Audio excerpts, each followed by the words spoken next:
right, so essentially what we're going to discuss before lunch and in the session after lunch is a primer of statistical techniques. In the previous presentations, we've heard about, we saw in Tanu's presentations, t-test, principal component analysis, some cluster analysis, and some questions also came up in Maureen's talk. And let me take a crack at the last question of, although as Ala just pointed out, there is no gold standard of how many you expect, unlike sort of gene expression analysis. You need to keep in mind something that I mentioned yesterday in my presentation, that how many features, especially from an untargeted platform, you would like to retain also depends on, what's your experimental design, how many samples you have per condition, what are the questions that you are asking, whether you would like to cast a wide net or you would like to do a more focused analysis. So if you have two large groups, first of all, even if you have some missing data, you can use some of the imputation techniques. And in that case, you may sort of want to include more features for further comparisons in order to see what goes on. But for example, if you think about the PUFA study, you have very few samples per condition. There are lots of conditions. There are lots of comparisons you would like to make. And in that case, if you would like to have confidence in your analysis later on, and some of these things are going to come up when we discuss p-values and multiple comparisons and so forth, you may want to reduce the number of the features for downstream analysis. So I understand that from biochemistry perspective, what's sort of the gold standard, and that's a very important question to answer eventually, as Maureen pointed out. But you also need to keep in mind the goals of the analysis and how much you would like to feature. So at this stage, given the fact that it's early days for metabolomics, as Ala just pointed out, you shouldn't sort of separate the two. So for many of you, many of the things that I'm going to discuss here, and this is probably you're sick and tired of this workflow by now, basically I'm going to get here and talk a little bit about pathway enrichment, and Ala, after my presentation, after lunch, is going to get a little bit more on some of the tools. I'm going to talk about some of the statistical ideas, because this is sort of how we, in the literature, these are some of the main ideas that people use to start integrating data and sort of take a more systems perspective. Many of these ideas that I'm going to present, as I mentioned yesterday, I'm packing about an hour and a half material that we usually cover in a stats degree in 3-semester courses. So I'm just going to give you sort of the main idea and some pointers and some examples. So if we go back to the PUFA study, remember the experimental design, this is a fairly complicated study. And this is exactly what sort of I mentioned here. In principle, you're interested in a lot of different comparisons. You're trying to extract a lot of biology, but at the same time, you have sort of limited sample size. And as we've seen, if you, for example, use the untargeted platform, you're going to end up having, even after fairly stringent filtering, hundreds of features, the same with the lipidomics platform. So you are in sort of a setting that in statistics we'd like to call small n, few samples, large p, lots of features, and that poses a whole bunch of challenges for the analysis and extracting useful biological information. So here, took that slide from Chuck's presentation. We see different patterns, and you may be interested in, how sharp these changes are, or you may be interested in a more time course evolution. So you would like to figure out which metabolites have a gradual decrease over the entire course from baseline to the end of the first diet and then to the end of the second diet, or suddenly when you switch diets, the pattern changes. So the question is, how do you start doing all this type of analysis? And the other key question, given the experimental design, would you like to create a very complicated model, or sort of to start chopping the problem and start looking at little pieces, like in this case? So for example, in this case, basically you're comparing the the two diets at particular time points, where here you're trying to do something more integrated and figure out time course evolution. We have seen a lot of these maps. Again, this is from Chuck's presentation, where you're trying to get a sense of how your different metabolites correlate with each other, and similarly under the two conditions to see if you get different patterns. Essentially, this is much more exploratory. You're trying to get a global view of the data. And Chuck had also such a plot. And in this particular case, you're trying to create a classificatory model, whatever that means. So I'm going to come back probably after lunch to discuss that. So we've seen this slide before. So essentially what we're going to discuss today is this, what I would like to call mid-level analysis, all these type of comparisons and some exploratory tools.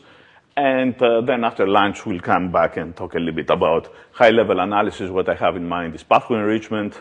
Many of you have seen pathway enrichment in the context of gene expression data. That's where these ideas started from almost 10 years ago. And then have 3 slides to give you a very brief take on integration with other omics data, since this came up as a question from a discussion group. I'm not going to say anything about time course modeling because this is a fairly involved topic. But basically a little bit about data exploration, and there we're going to stick to principal component analysis and a little bit of cluster analysis. Barbara's presentation was essentially taking advantage of the CoolMap tool, and this was cluster analysis, but we have already seen a number of PCA plots, so maybe dig a little bit deeper and make some pointers about what the analysis is all about and what you get out of the analysis. And you also get these PCA plots in the reports. Maureen just showed us a PCA plot that comes out of the untargeted platform report, and similarly from the lipids analysis plot report. Obviously, differential analysis, all of you probably have used t-tests, but I saw a few numbers, especially in Tanu's presentation. I would like to go back and make some comments there.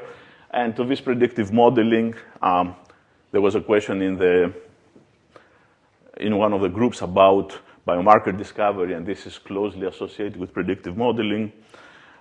Whereas when we come to high-level analysis, I've already mentioned, it's pathway enrichment, and then a few words about data integration, which is one of the hottest topics both in stats and informatics and machine learning.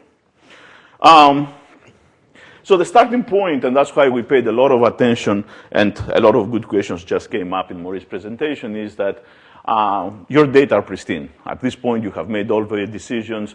You have decided which features to keep, which features to throw out, which features you never want to see again in your life, and also normalization. And I'll come back to the normalization because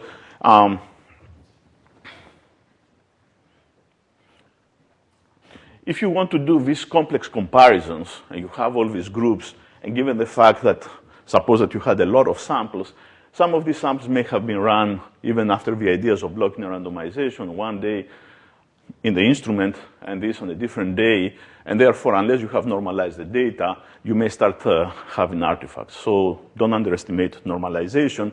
And we just saw in Tanu's presentation this morning about how the lipidomics data, which is another untargeted platform, are normalized. Okay, we have seen this slide. So essentially, when we think about global patterns and try to get a feeling about our data, we're talking about principal component analysis. Probably all of you have used such a tool or have looked at such pictures, and cluster analysis.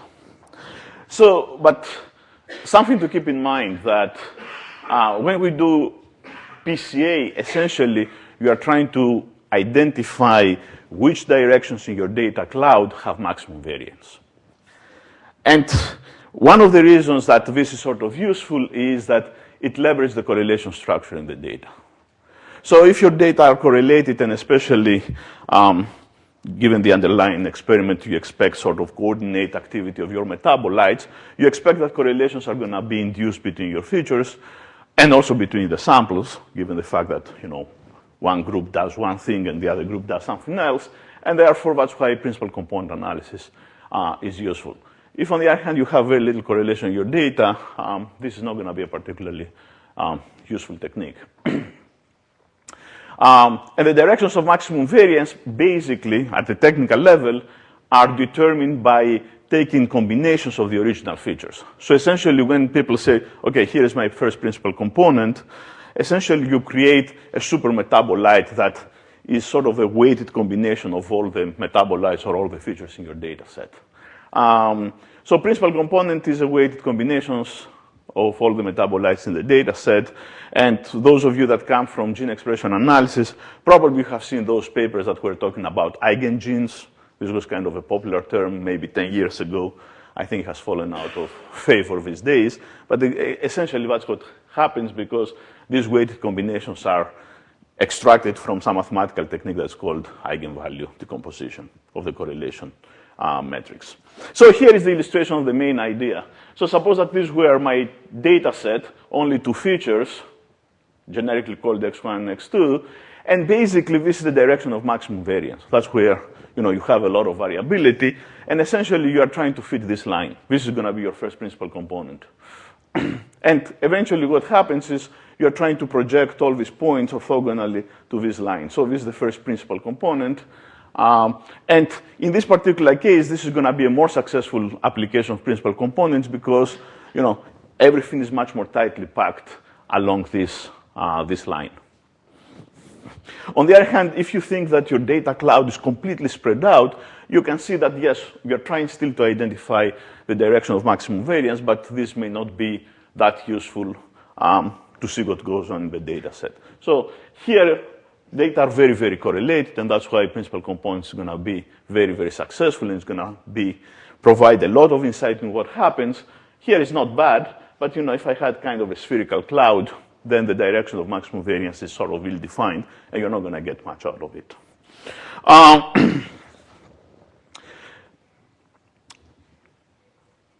So here, I'm showing you the results sort of based on this idea, a 3D plot. Tanu had similar 3D plots for looking at lipidomics data. And essentially, I mean, if the data have a lot of signal and you start looking through the prism of principal component analysis, potentially you would like sort of things to start clustering nicely. In this particular case, we're using sort of all the features here. We see a little bit of the reds and the blues and the greens sort of start overlapping. And on the other hand, we sort of start seeing kind of outliers here, even after normalization of the data. So the conclusions that we have is that potentially there is, who are these samples that sort of don't sort of cluster together with the others. But at the same time, if we would like sort of to tease out the signal and identify the metabolites that separate visit 1 from visit 4 from visit 7, essentially the 3 time points, it means that we need to do additional analysis. The signal is more subtle, and it just doesn't come by combining and looking at all the features. Similar here, if I look at all the control samples and all the NFLD samples, of course, this is over different diets, different time points. So maybe I shouldn't expect much more. But at the same time, sort of it's also giving me some idea of, as I've already mentioned, that I have a much more tight cluster, and then I have these other data points that seem to have quite a bit of variability. Something that I think it came up as a question yesterday, and I mentioned that I'm going to explain it today. In the previous plot and in many plots that we showed you, we put first principal component, second, third, and we just project the data. On the other hand, at some point you would like to have some idea of, is this a good analysis or not? And the concept of what is a good principal component analysis is embedded in this idea of total variance explained by the principal components, or the first few principal components. So essentially, the total variance in the data is the sum of all the variance of all your metabolites. But remember, what you're doing is you create these super metabolites, these weighted combinations, and you are using a few of those, 2 or 3, as I showed you, and basically you project your data in this new space. So, and therefore you would like to see out of the total variance that exists in your data set, and this can be very large, especially if you have lots of features, what percentage of variance is explained by the first few PCs that you show me. So in this particular case, remember this plot where we were trying to normalize the PUFA data, and we had to go through a number of steps. And one of the steps was the lowest procedure that Tanu emphasized today for the lipidomics platform. Basically, you see that the first principal component captures 43% of the total variance, and the second 9% or 10%. So essentially, you are somewhere 55%. And that's pretty good because, with only 2 principal components, essentially you create 2 new features or super features, you have captured a very large proportion of your total variance. And that means that this plot, essentially that's the idea, provides a very good picture of what happens in the data set. On the other hand, let's look at another extreme scenario. If I gave you this number and this was 2% and this was 1%, it means that 97% of the variance is unexplained, and therefore, even if you see a very nice pattern, essentially it's useless. There is too much variability that's not reflected in such a picture if you don't capture enough of the variance. The reason I'm mentioning this is that in very high impact publications, when you dig in deeper into the numbers, you see first PC capturing 5%, second PC 3%. There is a very clean and nice pattern, and people start making a huge story, whereas at the end of the day, you haven't captured anything. The analysis, the principal component analysis tells you very little. So that's a word of warning, and this usually was a tricky quiz in my multivariate analysis class. So always ask for this sort of number. And maybe this is something that we should always provide in the report in order to see exactly the first few PCs, how much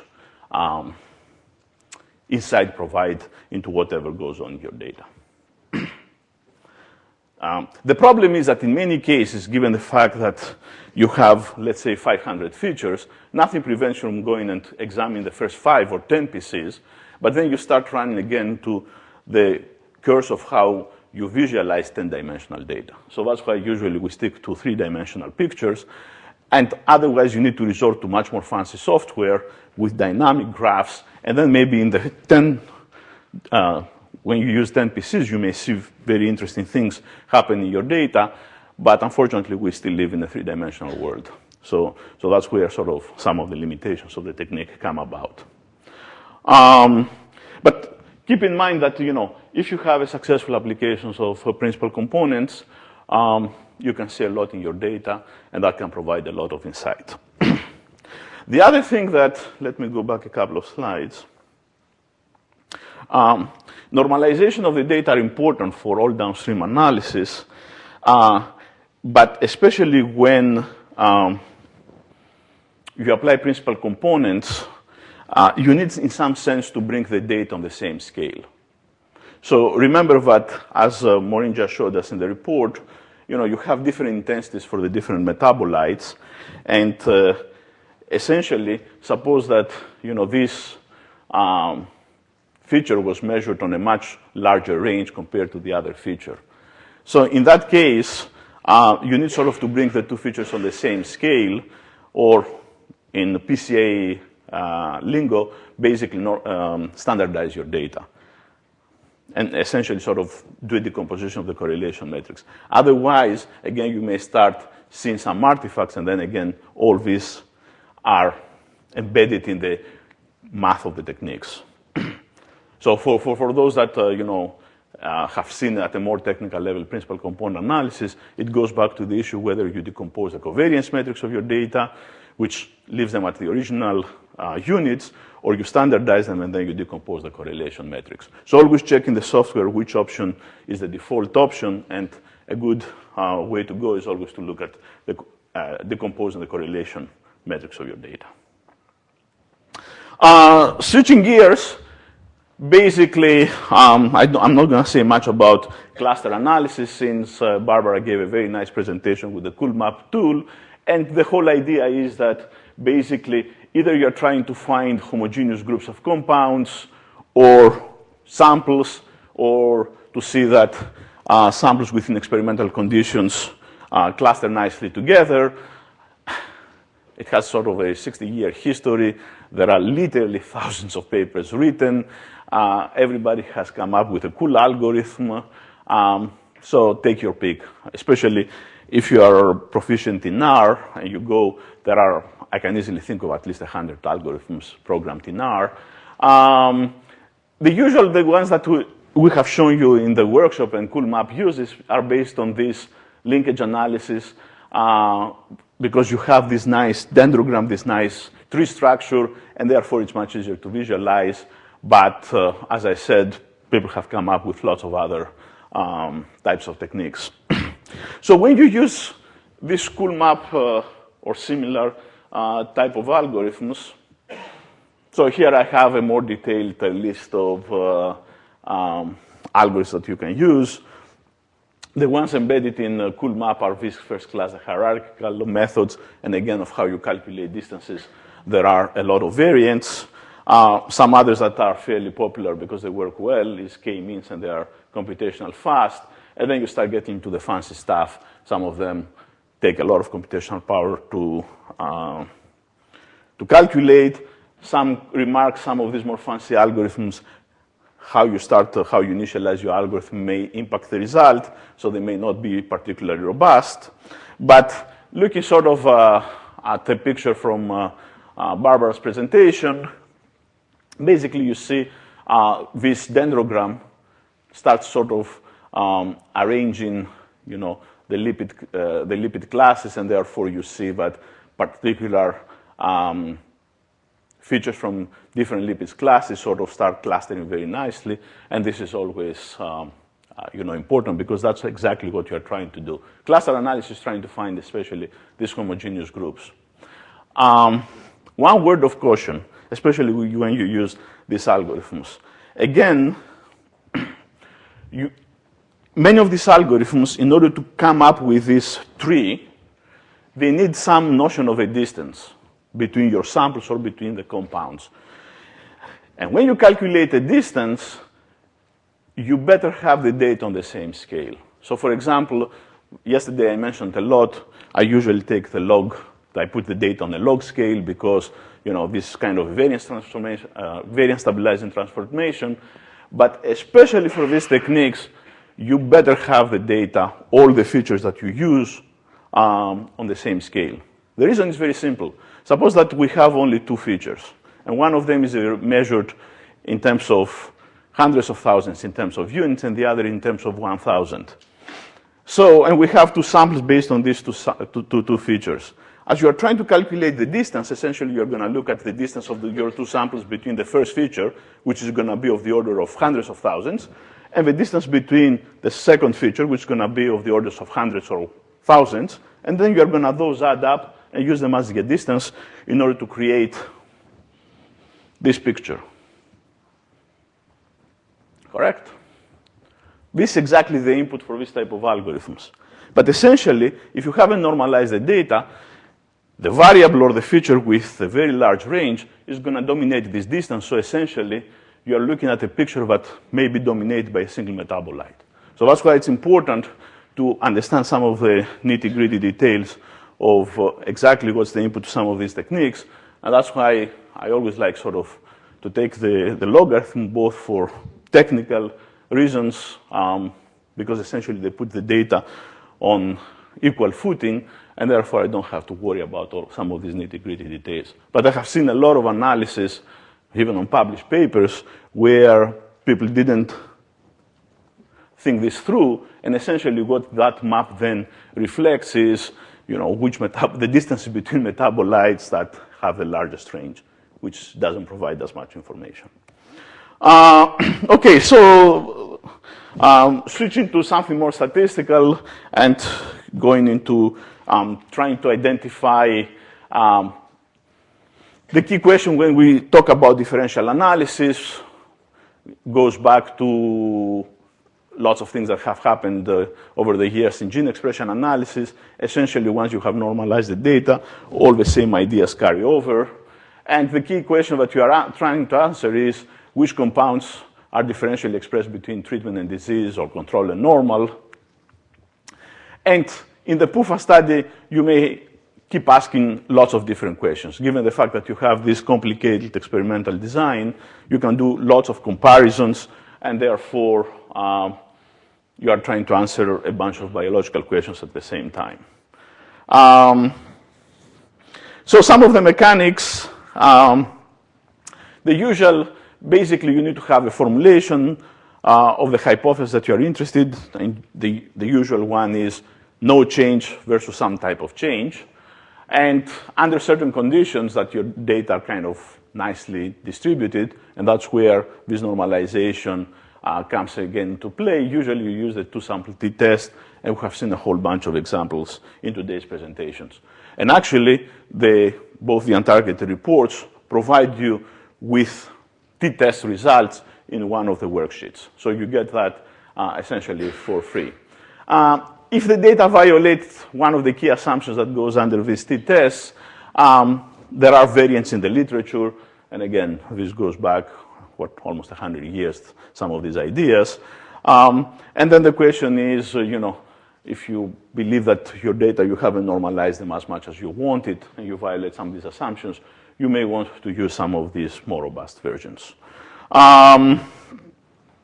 So what I meant about, the null hypothesis usually is that, the two groups that you're comparing have equal mean levels, and the alternative is either one has higher or they're different. If you'd have no a priori knowledge that the alternative should go in one direction, then you say they're different. But this is sort of what I mean by checking for the normality assumption. Basically, there are these standard tools called the quantile plots, and basically you're trying to figure out whether your data are sort of nicely normally distributed. And that's where, again, putting the data on a log scale by having these variance stabilizing transformations and normalizing your data helps, because in most cases you start satisfying some of these assumptions. This is the formula, and the only thing that I would like to point out is that essentially the formula for the t-test says, okay, let's take the sample means between the two groups and compare them, how different they are, but they are normalized by the variability. So that's why you would like to control the variability again by normalizing your data appropriately in order to do all these comparisons. So, and that's why in many cases I know that, especially coming out of gene expression analysis, people are so fond of fold changes, which essentially looks at the ratio of the mean levels, but you need to take into consideration the variability. Suppose that the mean level here was this much, but I had an enormous variability. That basically tells me that nothing is different because I have too much heterogeneity in the data. So that's what the test statistics is trying to do. Not only does it look at the difference in the mean levels, but appropriately takes into consideration how much variability there is in the data. So it essentially normalizes the mean difference. That's exactly what happens. So there might be some issues with the assumptions. In many cases, if you use a more fancy software package, automatically some of these issues are taken into consideration. And once some of the key assumptions underlying such a statistic are grossly violated, then you need sort of to switch to a robust variant, which essentially, if you've heard, and many of you may have used rank sum tests and so forth, instead of looking at the actual values, it turns the data into ranks. I think I have a picture. Yeah. So, for example, for this metabolite, and I was doing a comparison between different time points, when I try to test for this assumption, I see sort of a certain violation, and then it's a question whether I should worry too much about it or not. So this is in many cases that's a judgment call. Of course, I understand that some of these questions are important, especially if you have a small assay, you do a target analysis, you have, let's say, 20 metabolites, and then you can you should pay a little bit more attention given the fact that you don't have that many metabolites or features to look at, and you would like sort of to make sure that your analysis is kosher. When you start doing this at a very large scale, hundreds of features, or especially with gene expression data where you will do 20,000 comparisons, it's still a good idea sort of to do all these tests, but on the other hand, you have thousands of comparisons, and that may not make such a huge difference. So one question that you always need to keep in mind is this type of analysis in accord to the PUFA experimental design? And basically what I mean by that is, for some comparisons, yes.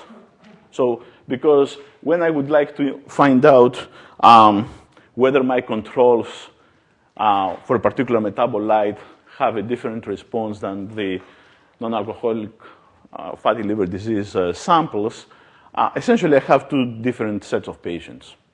So exactly what I showed you goes through, and therefore we can use all these t-tests. But for some other comparisons, I'm ignoring, if I do the analysis the way I showed you, I'm ignoring the fact that for some other comparisons, I have exactly the same people. I have exactly the same patients. I put them under the first diet, and then after some time, switch them to another diet. Therefore, in that case, I have exactly matched samples going through two different treatments. They're exactly the same people. And in that case, I'm going to gain much in terms of statistical power. I'm going to have better control of my variability because exactly there are the same samples in the paired t-test. So these are some of the things that what's the most efficient way of doing the analysis. So as you can see in a complex study, for some of your comparisons where you have two different sets of patients, this is exactly what we are going to do. But for others where you compare two different treatments within the same set of patients or within the same set of mice, then you need sort of to switch to a more efficient version of the t-test. So always pay attention to the experimental design because it provides more information, and that can lead to more efficient analysis of the data.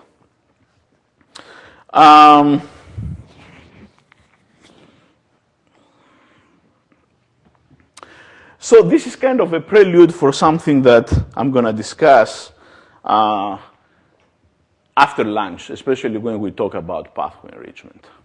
So the key aspect of why people like to use, or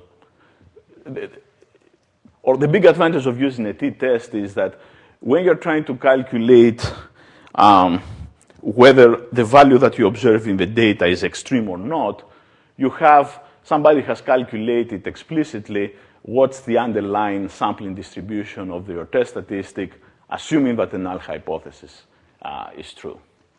On the other hand, as we're going to say after lunch, if you're trying to make something a very complicated type of comparison, you still need to come up with a test statistic that is in accordance with your null hypothesis, but nobody in the world may know this sampling distribution.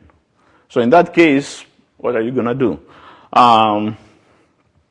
Especially since you are interested in calculating the p-value, which the interpretation, as we tell in intro stats classes, is that the test statistic that you observe in the data is at least as extreme, is the probability that the test statistic would be at least as extreme as what we have observed in the data, provided that the null hypothesis is true. However, these days, with all the computational power we have, we don't really need to, we can be a little bit more adventurous. That's sort of the main idea. And we can sort of have a test statistic whose sampling distribution we don't sort of know, or somebody has not calculated. And this is sort of the idea behind permutation tests. Because you don't really need this normality assumption, so you have very, very weak assumptions. It's something that statisticians call the exchangeability assumption. And basically, of how you assign subjects to treatment and control conditions or to different conditions.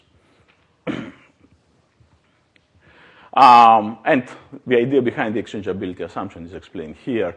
Basically, the way subjects were allocated in an experimental design is mirrored in the analysis of that design. So somehow, if I had the control and the NFLD subjects, they were assigned at random, and that sort of mirrored in the way I'm doing that comparison between those two subjects.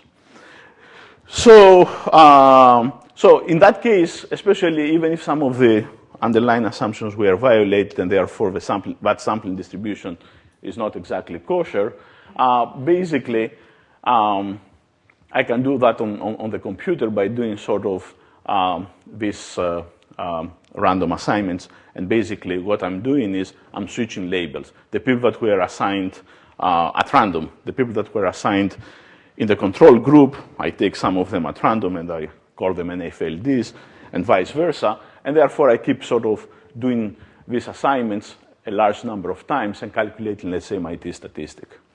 So, and when I do that, essentially on the computer, I create this sampling distribution on the fly. And for this particular metabolite, essentially the observed value was there, and therefore my p-value was 0.45. So the advantage of having, this idea of permutation test serves two purposes. One of them is that if you have a very complex test statistic that you came up with, and we're going to see some of those in pathway enrichment, you don't know exactly theoretically this underlying sampling distribution. But under this very weak idea of exchangeability, where essentially you start switching the labels between the two groups, you can calculate this by doing this experiment a large number of times on the computer. You get it computationally, and then basically you see in the original data where your original value falls within the sampling distribution, and therefore you can get p-values. So a lot of the pathway enrichment methods exactly use that idea. It's under the hood, but given the computational power that we have these days, that has expanded the possibilities of coming up with more elaborate test statistics for more complicated problems. So up to this point, what I have emphasized, and a lot of the results that we have shown you in the reports, are a simple comparison. So I have a control and a treatment group, or the control and the disease patients, and so forth. But in a complex experimental design, for example, like the PUFA study, we have two factors. Ignoring even the time component, there is actually a third factor. We have control samples and the NFLD samples, and then at the same time, the same patients were put under two diets. So one issue is, how should you analyze such a complex design? Because even if you ignore the time factor, here you have 4 possible groups. You can do pairwise comparisons with these t-tests or pair t-tests, depending on whether you were looking within the set of controls or within the set of NFLDs, as we just discussed, or you can try to sort of do everything together. Think of another complex experimental design, exactly the data that Anu showed you this morning, where they had these different strains of mice, and they ran the lipidomics platform. So there were about, if I remember correctly, something like 6 groups. Nothing prevents you from doing pairwise comparisons between all 6 groups. Or you may want to analyze all the data somehow simultaneously. The other comparison was with her cell lines. So there were 4 prostate cell lines sent the benign, and 2 of the prostate cell lines were androgen dependent and 2 others were androgen independent. Again, nothing prevents you from saying, is the benign cell line, the RWPE, similar, or the metabolites are similar to the androgen dependent cell line. So you can start creating a whole bunch of pairwise comparisons. But one of the issues is that you start making too many comparisons, and that may, especially if you have limited sample sizes, like in the case of the cell lines where you only had triplicates, probably you're not doing the best utilization of your data. So if you have a more complex experimental design, you may want to think of something much more complicated and sort of utilize all the data. But in that case, the price that you need to pay is come up with a good statistical model. The other thing that more complex statistical models allow you to do is you may allow you essentially to incorporate other background factors. So you're not going to get that in the report because here you start getting much more deeply into the analysis of your data, and somebody needs sort of to sit down, think about your experimental design, discuss with you what type of biological questions you're asking, and then come up with the appropriate model. So here is a little bit more of exactly what I mentioned. Essentially, you lose efficiency quickly due to limited sample size. And here it's not that bad because, per group we still have 10 patients and so forth. But in Tanu's example, where there were only 3 replicates for the cell lines, you're using sort of 3 samples in too many comparisons. So an alternative strategy is to start thinking about a more complex model, and that gets us into the realm of analysis of variance type of models. So, for example, this is one that I came up with. You can think of more sophisticated models if need be, but essentially what this says is you're trying to run an analysis on all the data at the same time, and essentially basically what you do is you create this analysis of variance model where you incorporate the effects of the different factors, the condition, whether you are control or NFLD, and the diet factor. Somebody may say, okay, what about if there is an interaction between the two? Yeah, you can add another term, and so on and so forth. What about if you had different time points? Yes, you can incorporate that with additional terms. In principle, you can build very complicated models, and the literature, again, is enormous, especially the biostatistical literature, of how to come up with complicated models.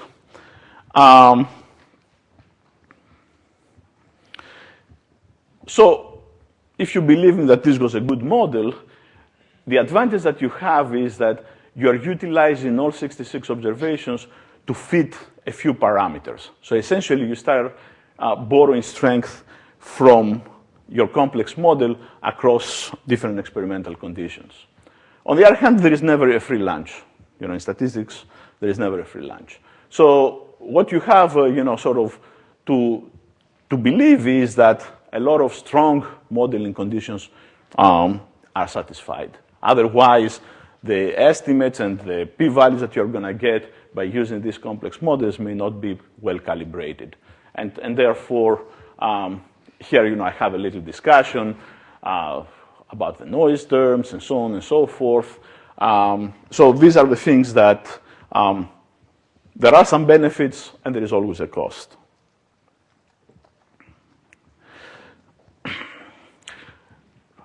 Of course, people, have spent their careers building more complex models, and many of these assumptions that may be violated, they have created extensions of such models.